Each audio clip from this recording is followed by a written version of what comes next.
Chapter 72, Education. Karasara. Do what thou wilt shall be the whole of the law. Education means leading out, this is not the same as stuffing in. I refuse to enlarge on this theme, it is all important. To extract something, you should first know what is there. Here astrology ought to give useful hints, its indications give the mind something to work on. Experience makes confirmation strong as Holy Writ, but beware of a priori. Do not be dogmatic, do not insist in the face of disappointment. Astrology in education is useful as geology is to the prospector, it tells you the sort of thing to look for, and the direction in which to explore. There are, however, two main lines of teaching which are of universal value to normal children. It is hardly possible to begin too early. Firstly, accustom his ear from the start to noble sounds, the music of nature and the rhythm of great poetry. Do not aim at his understanding, but at his subconscious mind. Protect him from cacophonous noise, avoid scoring any cheap success with him by inflicting jingles, do not insult him by baby talk. Secondly, let him understand, as soon as you start actual teaching, the difference between the real and the conventional in what you make him memorize. Nothing irritates children more than the arbitrary because I say so. Nobody knows why the alphabet has the order which we know, it is quite senseless. One could construct a much more rational order, for example the mother, the single and the double letters, all in the natural order of the elements, planets and signs. Again, we have the missionary alphabet, arranged scientifically as gutturals, modified ditto, dentals, labials, vowels and so on. A most repulsive concoction. But I could not accept any emendation from the God Thoth himself, it is infinitely simpler to stick to the familiar order. But explain to the child that this is only for convenience, like the rule of the road, indeed, like almost any rules. But when your teaching is of the disputable kind, explain that too, encourage him to question, to demand a reason and to disagree. Get him to fence with you. Sharpen his wits by dialectic, lure him into thinking for himself. I want tricks which will show him the advantages of a given subject of study, make him pester you to teach him. We did this most successfully at the Abbey of Thelema in Suffolk. Let me give you an instance, reading. One of us would take the children shopping and bring up the subject of ice cream. Where, oh where could we get some?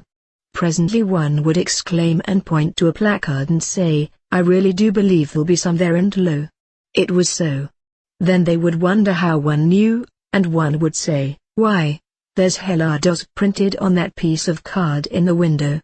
They would want to learn to read at once. We would discourage them, saying what hard work it was, and how much crying it cost, at the same time giving another demonstration of the advantages. They would insist, and we should yield, to active, eager children, not to dullards that hated the idea of lessons. So with pretty well everything, we first excited the child's will in the desired direction. But, you ask, are there any special branches of learning which you regard as essential for all? Yes. Our old unvalued friend St. Paul, the cunning crook who turned the Jewish communism of the apostles into an international ramp, saw in a vision a man from Macedonia who said, come over and help us. This time it has been a woman from California, but the purport of her plaints was identical. Much as I should like to see my father the sun once more before I die, nothing doing until, if ever, life recovers from the blight of regulations. Luckily, one thing she said helps us out. Someone had told her that I had written on education in Liber Aleph, the book of wisdom or folly, which has been ready for the printer for more than a quarter of a century, and there's nothing I can do about it. However, I looked up the typescript. The book is itself education. There are, however, 6 chapters which treat of the subject in the special sense in which your question has involved us. So I shall fling these chapters headlong into this letter. De voluntate juvenem 1, long, O my son, hath been this digression from the plain path of my word concerning children, but it was most needful that thou shouldst understand the limits of true liberty. For that is not the will of any man which ultimateth in his own ruin and that of all his fellows, and that is not liberty whose exercise bringeth him to bondage. Thou mayst therefore assume that it is always an essential part of the will of any child to grow to manhood or to womanhood in health, and his guardians may therefore prevent him from ignorantly acting in opposition thereunto, care being always taken to remove the cause of the error, namely, ignorance, as aforesaid. Thou mayst also assume that it is part of the child's will to train every function of the mind, and the guardians may therefore combat the inertia which hinders its development. Yet here is much caution necessary, and it is better to work by exciting and satisfying any natural curiosity than by forcing application to set tasks, however obvious this necessity may appear. De modo disputandi 2, now in this training of the child is one most dear consideration, that I shall impress upon thee is his conformity without holy experience in the way of truth. And it is this, that since that which can be thought is not true, every statement is in some sense false. Even on the sea of pure reason, we may say that every statement is in some sense disputable. Therefore in every case, even the simplest, the child should be taught not only the thesis, but also its opposite, leaving the decision to the child's own judgment and good sense, fortified by experience. And this practice will develop its power of thought, and its confidence in itself, and its interest in all knowledge. But most of all beware against any attempt to bias its mind on any point that lieth without the square of ascertained and undisputed fact. Remember also, even when thou art most sure, that so were they sure who gave instruction to the young Copernicus. Pay reverence also to the unknown unto whom thou presumest to impart thy knowledge, for he may be one greater than thou. De Volute Juvenis Cognoscenda 3, it is important that thou shouldst understand as early as may be what is the true will of the child in the matter of his career. Be thou well aware of all ideals and daydreams, for the child is himself, and not thy toy. Recall the comic tragedy of Napoleon and the King of Rome, build not an house for a wild goat, nor plant a forest for the domain of a shark. But be thou vigilant for every sign, conscious or unconscious, of the will of the child, giving him then all opportunity to pursue the path which he thus indicates. Learn this, that he, being young, will weary quickly of all false ways, however pleasant they may be to him at the outset, but of the true way he will not weary. This being in this manner discovered, thou mayst prepare it for him perfectly, for no man can keep all the roads open forever. And to him making his choice explain how one may not travel far on any one road without a general knowledge of things apparently irrelevant. And with that he will understand, and bend him wisely to his work. Duarte Mentis Colindi, 1, Mathematica 4. Now, concerning the first foundation of thy mind I will say somewhat. Thou shalt study with diligence in the mathematics, because thereby shall be revealed unto thee the laws of thine own reason and the limitations thereof. This science manifesteth unto thee thy true nature in respect of the machinery whereby it worketh, and showeth in pure nakedness, without clothing of personality or desire, the anatomy of thy conscious self. Furthermore, by this thou mayst understand the essence of the relations between all things, and the nature of necessity, and come to the knowledge of form. For this mathematics is as it were the last veil before the image of truth. So that there is no way better than our holy Kabbalah, which analyseth all things soever, and reduceth them to pure number, and thus their natures being no longer coloured and confused, they may be regulated and formulated in simplicity by the operation of pure reason, to their great comfort in the work of our transcendental art, whereby the many become one. Sequitur, 2, Classica 5, my son, neglect not in any wise the study of the writings of antiquity, and that in the original language. For by this thou shalt discover the history of the structure of thy mind, that is, its nature regarded as the last term in a sequence of causes and effects. For thy mind hath been built up of these elements, so that in these books thou mayst bring into the light thine own subconscious memories. And thy memory is as it were the mortar in the house of thy mind, without which is no cohesion or individuality possible, so that it is called dementia. And these books have lived long and become famous because they are the fruits of ancient trees whereof thou art directly the heir, wherefore, say I, they are more truly germane to thine own nature than books of collateral offshoots, though such were in themselves better and wiser. Yes, O my son, in these writings thou mayst study to come to the true comprehension of thine own nature, and that of the whole universe, in the dimensions of time, even as the mathematic declareth it in that of space, that is, of extension. Moreover, by this study shall the child comprehend the foundation of manners, the which, as saith one of the sons of wisdom, maketh man. Sequitur, 3, Scientifica 6, since time and space are the conditions of mind. These two studies are fundamental. Yet there remaineth causality, which is the root of the actions and reactions of nature. This also shalt thou seek ardently, that thou mayest comprehend the variety of the universe, its harmony and its beauty, with the knowledge of that which compelleth it. Yet this is not equal to the former two in power to reveal thee to thyself, and its first use is to instruct thee in the true method of advancement in knowledge, which is, fundamentally, the observation of the like and unlike. Also, it shall arouse in thee the ecstasy of wonder, and it shall bring thee to a proper understanding of art magic. For our magic is but one of the powers that lie within us undeveloped and unanalyzed, and it is by the method of science that it must be made clear, and available to the use of man. Is not this a gift beyond price, the fruit of a tree not only of knowledge but of life? For there is that in man which is God, and there is that also which is dust, and by our magic we shall make these twain one flesh, to the obtaining of the empery of the universe. I suppose I might have put it more concisely. Classics is itself initiation, being the key of the unconscious. Mathematics is the art of manipulating the Ruch, and of raising it to Neshkama, and science is coterminous with magic.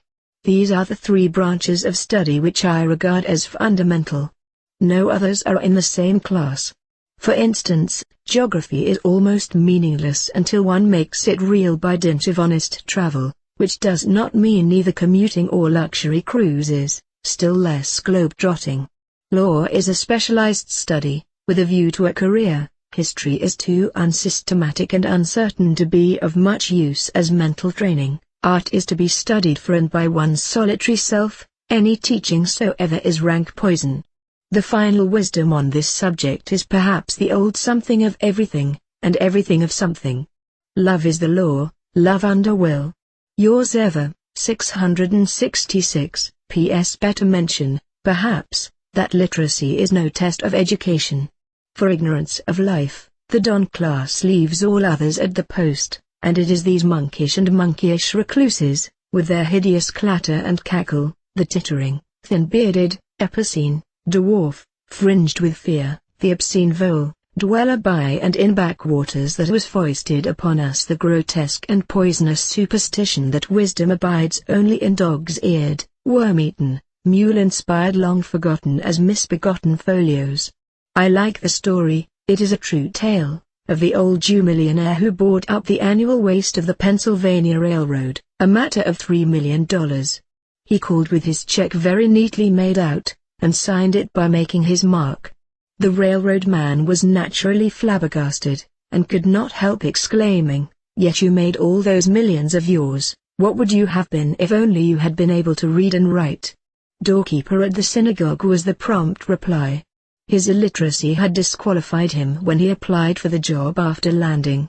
The story is not only true, but of all truth. See my previous letter on certainty. Books are not the only medium even of learning. More, what they teach is partial, prejudiced, meager, sterile, uncertain, and alien to reality. It follows that all the best books are those which make no pretense to accuracy: poetry, theater, fiction. All others date. Another point is that truth abides above and aloof from intellectual expression, and consequently those books which bear the magic keys of the portal of the intelligible by dint of inspiration and suggestion come more nearly to grips with reality than those whose appeal is only to the intellect. Didactic poetry, realistic plays and novels, are contradictions in terms. P.P.S. One more effort. The above reminds me that I have said no word about the other side of the medal. There are many children who cannot be educated at all in any sense of the word. It is an abominable waste of both of them and of the teacher to push against brick walls. Yet one last point. I am as near 70 as makes no matter, and I am still learning with all my might. All my life I have been taught, governesses, private tutors, schools, private and public, the best of the universities, how little I know. I have traveled all over the world in all conditions, from Grand Seigneur to holy man, how little I know. What then of the 99, dragged by the ears through suicide examinations, and kicked out of school into factory in their teens? They have learnt only just enough to facilitate the swallowing of the gross venal lies of the radio and the yellow press, or, if Mother Wit has chanced to warn them, they learn a little, very little, more, getting their science from a shilling handbook and so on, till they know just enough to become dangerous agitators. No, anything like a real education demands leisure, the conversation of the wise, the means to travel, and the rest. There is only one solution, to pick out the diamonds from the clay, cut them, polish them, and set them as they deserve. Attempt no idiot experiments with the muck of the mine. You will observe that I am advocating an aristocratic revolution. And so I am. PPPS short of the ideals above outlined, you may as well have a piss Allah, words of astonishing insight and wisdom, not alien to the law Thelema, and written by one who was trained on the book of the law. Self-confidence must be cultivated in the younger members of the nation from childhood onwards. Their whole education and training must be directed towards giving them a conviction that they are superior to others, wrote Hitler. In the case of female education, I read on, the main stress should be laid on bodily training, after that on character, and, last of all, on the intellect, but the one absolute aim of female education must be with a view to the future mother. They are quoted as an extreme example of all that is horrible and evil by Mr. George E. Chast of the Daily Telegraph, from Mein Kampf. PPPS There is a game, an improvement on the spelling bee. I have anti-christened it fore and aft so as to be natty and naval, which is in my opinion one of the 3 or 4 best indoor games for 2 ever invented. Here are the rules, in brief. Any disputed points? Apply to me. 1. A word consists of 4 or more letters. 2. It must be printed in big black type in the dictionary chosen for reference. Nuttall's is fairly good, though some very well-known words are omitted. The Oxford Pocket Dictionary is useless, it is for morons, illiterates, wallowers in basic English and, I suppose, Oxonians. No proper names, however well known, unless used as common, for example Bobby, a flatfoot, a beetle crusher, a harness bull, or xantip, a shrew, a lady. X-rays is given in the plural only, did a Rontgen rays, and they give Rontgenagram. You never can tell. Participles, plurals and the like are not words unless printed as such in big black type. For example Nuttall's juttingly is a word, jutting is not, being in smaller type. Soaking is in small type, but also in big type as a noun, so it is a word. 3. The dictionary is the sole and final arbiter. This produces blasphemy, but averts assassination. 4. The first player starts with the letter A. The second may put any letter he chooses either before or after that A. The other continues as he will, and can. 5. The player who cannot add a letter without completing a word loses. They proceed to B, and so on to Z. 6. A player whose turn it is must either add his letter within a reasonable, this is a matter of good feeling, courtesy and consideration, time, may say I challenge or, alternatively, that is a word. The other must then give the word that he intends, or deny that it is a word within the meaning of the art, as the case may be. The dictionary decides the winner. The challenged player may give one word only, and that in the form which is printed in the dictionary. For example, if he were challenged at Brus, and answered Brussels, he would lose. If Brussels sprouts, he would win. Hyphens need not be given. Cashmere is a word, it is a kind of shawl, etc., so is Charlie, a night watchman. Don't argue. The dictionary decides.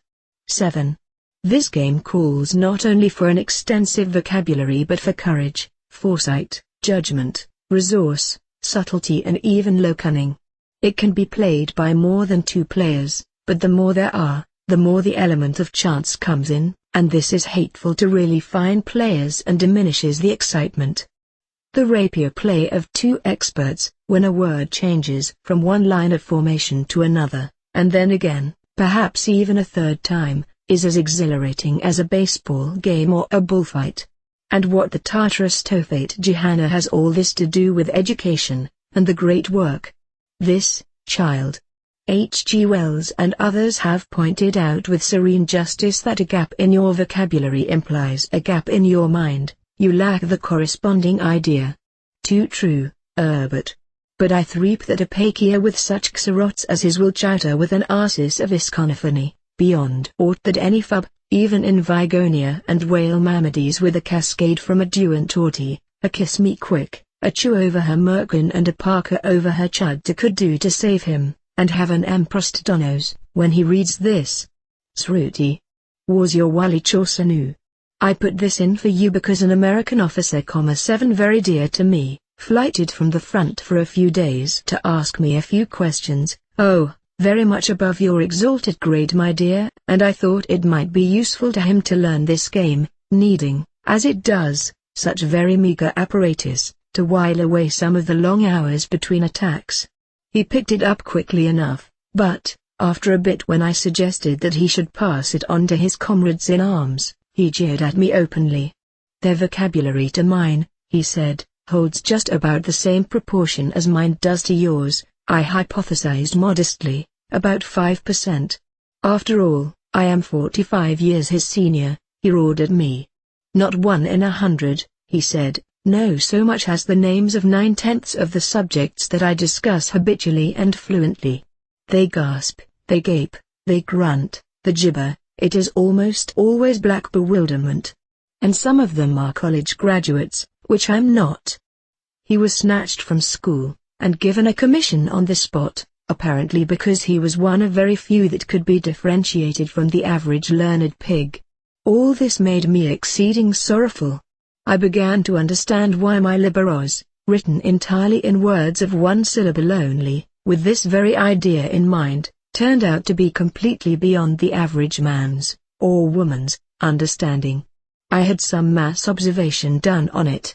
But this is rank socialism, see, ain't this all fascism? Oh golly. Cripes. C.O.O. How dreadful. About the nearest most of them got to Ralph Strauss and Desmond McCarthy. Words of one syllable.